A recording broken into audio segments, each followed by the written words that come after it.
paramétrage, mais je vais vous montrer comment ça fonctionne. Donc là, avec ce premier mode en fait d'image, vous pouvez régler le contraste, la luminosité, vous pouvez régler la couleur, la netteté, et en fait il y a déjà des modes préinstallés, donc dynamique, standard, mid, etc. Donc voilà.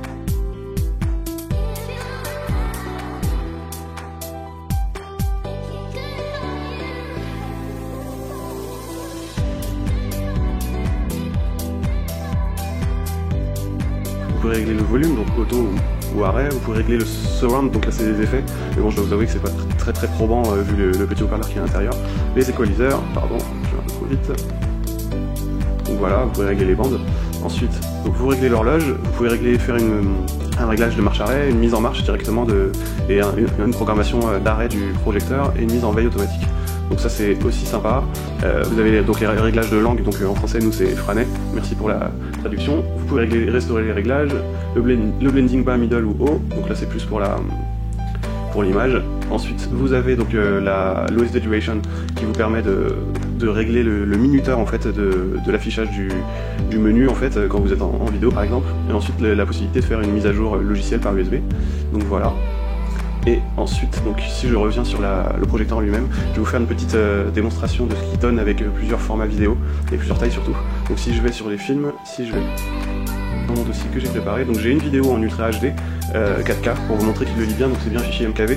Alors je vous le mets tout de suite. Et bah non, il ne le lit pas. Donc il passe au fichier directement suivant. Voilà, je vais augmenter. Là je vais vous mettre une vidéo en 1080p en MP4 qu'il a élu très facilement par le projecteur.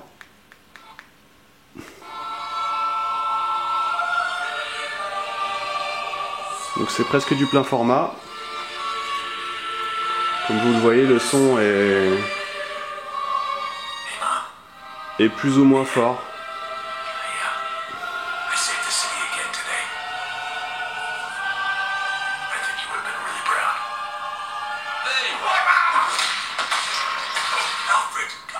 Donc il est très clair, le son est très clair, donc moi je vais mettre pause. Moi je vous conseillerais de brancher une enceinte si vous utilisez ce projecteur pour regarder des films.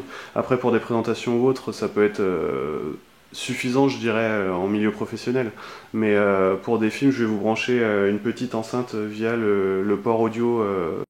Donc voilà, donc je branche mon enceinte, je l'allume. Donc c'est une enceinte Bluetooth avec sortie audio jack.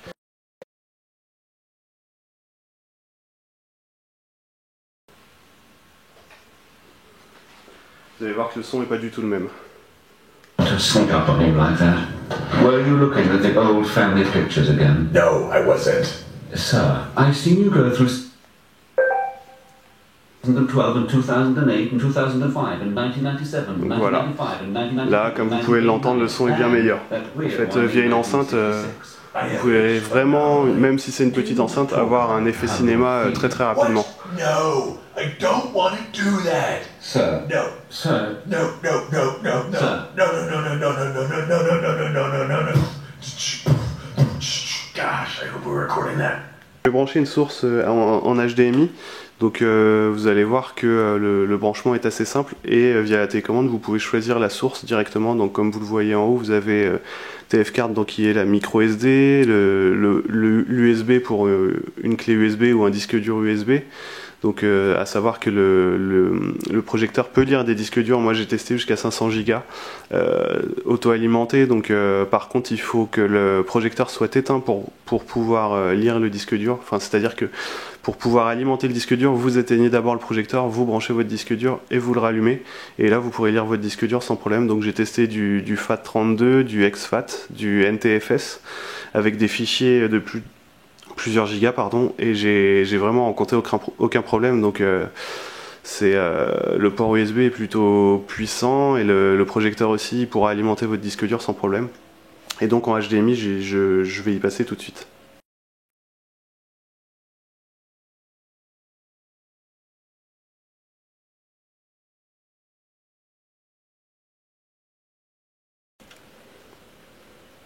Donc voilà, à savoir qu'il y a un bouton direct pour aller directement sur la source HDMI sur la télécommande. Donc là, c'est plutôt pratique. Vous voyez, vous avez un icône ici qui vous permet d'aller directement sur la source HDMI. Donc bon, là on le voit pas très bien, je vais à nouveau éteindre la lumière pour vous montrer. Voilà, donc je suis bien sur ma Freebox.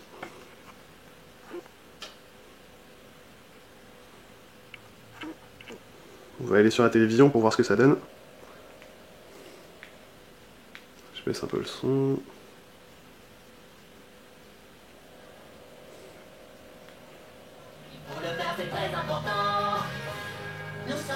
Je vais me rapprocher un peu de la télé pour vous, enfin de la télé pardon, de l'écran pour vous montrer la taille de projection. J'ai l'impression que nous allons devoir parler sérieusement à Bradley. Je n'en sais trop rien. Est-ce que c'est une bonne idée? Voilà, donc il y a bien 2 bons mètres de projection pour une bonne qualité de lancement. Oui. Fais-nous confiance. D'accord. Je serai aussi courageux qu'un cactus peut l'être. Excellente nouvelle. J'ai trouvé de l'eau. Donc après avoir mesuré, je suis à 2,30 m à peu près du... Enfin il y a 2,30 m entre le projecteur et l'écran.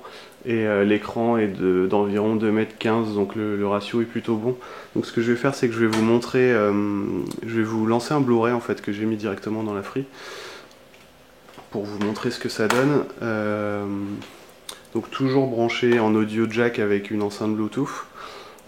Donc le projecteur n'est pas bien sûr 1080p, mais il peut l'upscaler, donc la qualité d'image est bonne, vraiment très bonne. Excusez-moi, j'ai été plutôt surpris en fait. Vous allez le voir de toute façon en vidéo, je me tais un peu.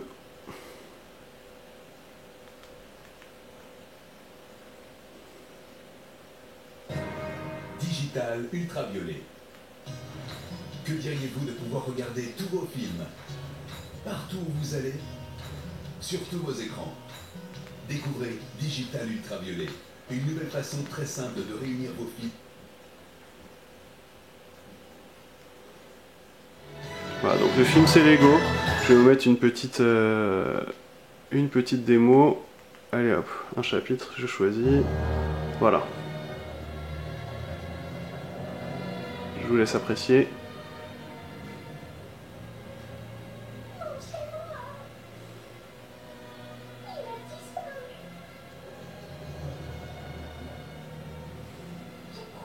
Je vais vous mettre quelque chose d'un peu plus coloré.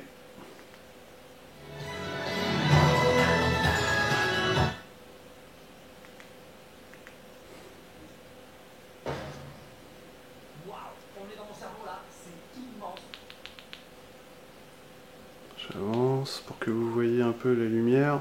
Il est pas mal lumineux. Bon, après, comme vous avez pu le voir, en plein jour, on voit pas grand chose, vraiment rien même. Par contre, c'est vrai que dans le noir quasi complet, les couleurs et le contraste et la luminosité est vraiment très bonne. Donc vous voyez, c'est pas du 1080p, mais ça reste très très beau. Et pour quelque chose d'aussi petit, c'est vraiment sympa. Plutôt bien. Sachant que je passe par l'HDMI et que l'audio est directement sorti via le jack du projecteur. Donc autre chose que j'ai pu noter avec ce projecteur et qui est vraiment bien, c'est que là, comme vous voyez, il n'est pas du tout branché. En fait, il n'y a aucune source d'alimentation, il a une petite batterie de 4000 et quelques milliampères, donc du coup ça vous donne le droit de peut-être pas 2 heures si vous mettez le son au maximum, etc. Mais environ une heure de visionnage sans le câbler ou autre. Et de toute façon, vous n'avez pas vraiment besoin de le câbler parce qu'une batterie externe suffirait. Donc moi j'ai une petite batterie comme celle-ci, donc qui est sans câble en fait, parce qu'elle a un port directement intégré. Donc je vais vous montrer. Voilà. Donc cette batterie, en fait, moi si je la mets directement sur le projecteur, hop.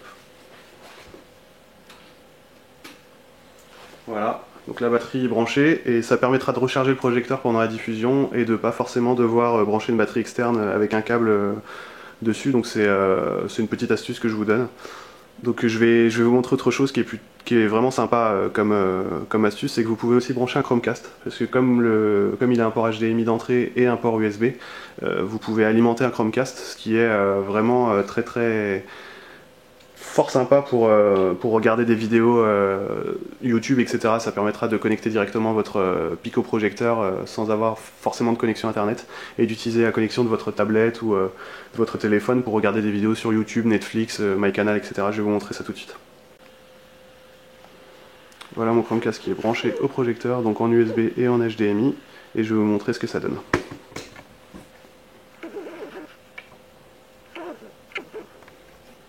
Alors mon Chromecast branché, je vais vous mettre une bande-annonce donc sur YouTube. Vous allez voir, je vais me mettre sur le Chromecast directement. Donc je me connecte, je lance la vidéo. Et ne pas oublier, je change la source du projecteur. Je me mets en HDMI directement, comme vous le voyez. Ça fonctionne nickel.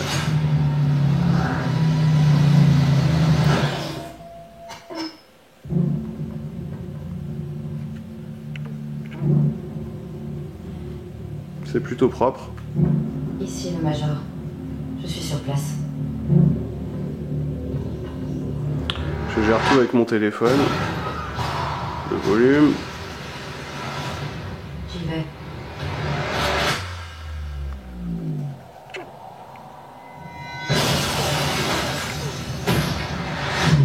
Donc ça permet de connecter votre téléphone en fait. Tu es la première de ta génération. Sur YouTube par exemple. Peut-être que la prochaine fois. Donc voilà, si vous êtes utilisateur de MyCanal et que vous avez un Chromecast, si vous utilisez donc ce projecteur, vous pourrez avoir accès à un panel de chaînes et de films et de séries, etc. Par exemple à la demande, si je prends, je sais pas moi, n'importe laquelle, je regarde et que je transfère directement au Chromecast.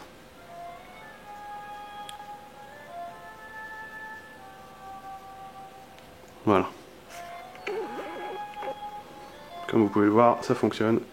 Je suis branché via mon téléphone sur le Chromecast et le Chromecast est branché directement sur le projecteur. Donc bien sûr, il y a un petit temps de latence le temps que je me connecte.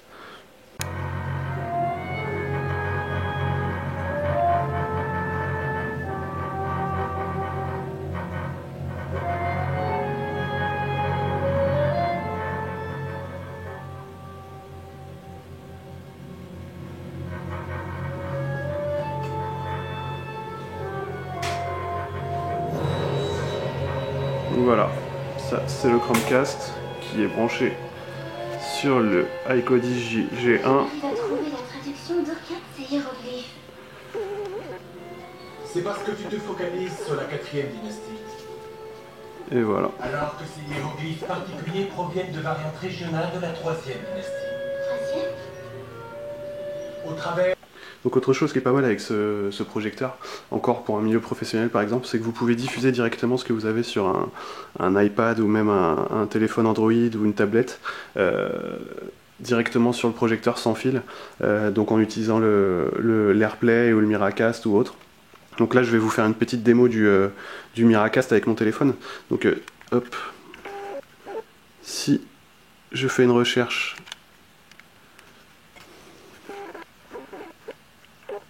donc toujours grâce à la touche la touche de la télécommande Wi-Fi ici. Donc je vais baisser un peu la lumière pour vous.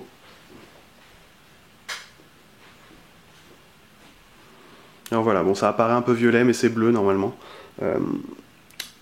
Donc là je suis en DLNA MediaShare AirPlay Mirroring, donc c'est pour un iPad, mais comme je vais vous faire le test avec mon téléphone Android, ici vous avez une touche en fait pour switcher directement.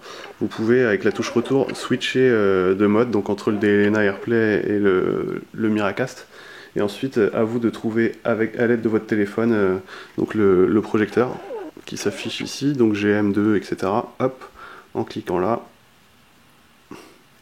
je vais me connecter. Donc, je vais me connecter. Voilà, donc voilà, je suis connecté avec mon téléphone sur le Miracast en fait. Donc du coup ça permet de pouvoir utiliser son téléphone, que ce soit pour faire des présentations ou autre, ou même dans un environnement un peu plus personnel, de peut-être faire des jeux vidéo. Donc je vais vous faire une petite présentation d'Asphalt en fait. Même pour lire des vidéos et tout, c'est sympa parce que vous serez encore une fois connecté. Donc là, il n'y a plus de Chromecast, hein. Là c'est vraiment mon téléphone qui est connecté en Miracast au projecteur. Comme vous voyez, c'est assez propre. Donc le son est toujours connecté en en audio jack. Je vais augmenter un peu. Voilà. Donc, hop. Donc faire le point sur les deux, ça va être compliqué. Donc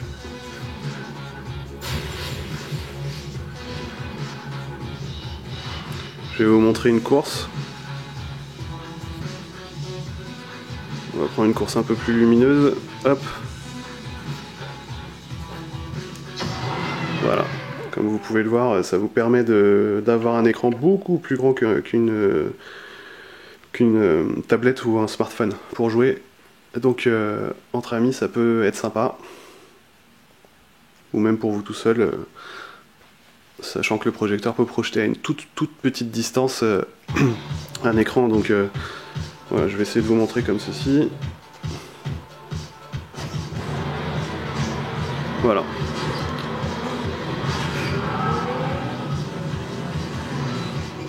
Donc, comme vous le voyez, c'est assez fluide.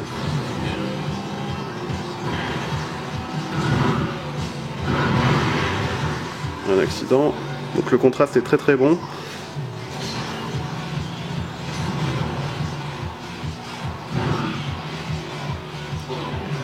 Ça peut vous permettre de passer des très bonnes soirées en fait en jeu.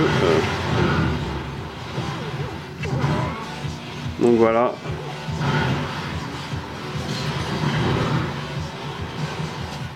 Voilà pour ce qui est de la partie Miracast avec Android. Et ça marche vraiment très bien.